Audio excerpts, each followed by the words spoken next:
పవన్ కళ్యాణ్ భీమవరం బుల్లోడే. భీమవరం నుంచినే పోటీ చేయబోతున్నారు, తేల్చి చెప్పేశారు అక్కడ.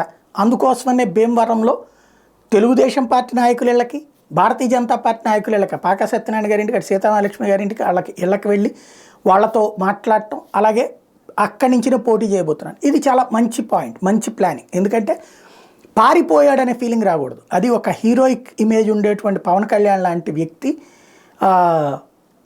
ఏది ఒకసారి ఓడిపోయారు కాబట్టి పారిపోయాడు అనే ఫీలింగ్ రాకుండా తను మళ్ళీ అక్కడి నుంచినే పోటీ చేయాలనుకోవడం, అది కూడా 2 స్థానాలు కాకుండా, క్రిందటిసారి 2 స్థానాలు పోటీ చేయడం కూడా ఒక మైనస్ అయింది. గాజువాకాను ఇది ఇక్కడ గెలుస్తాడని అక్కడ గెలుస్తాడని ఇద్దరు కూడా వదిలేసినటువంటి పరిస్థితుంది. కాబట్టి ఒక్కచోటే పోటీ చేయాలనుకోవడం మంచి పద్ధతి. భీమవరం నుంచినే పోటీ చేస్తానంటం ద్వారా ఒక కాన్ఫిడెన్స్ బిల్డప్, ఆయనలో కాన్ఫిడెన్స్ వచ్చింది.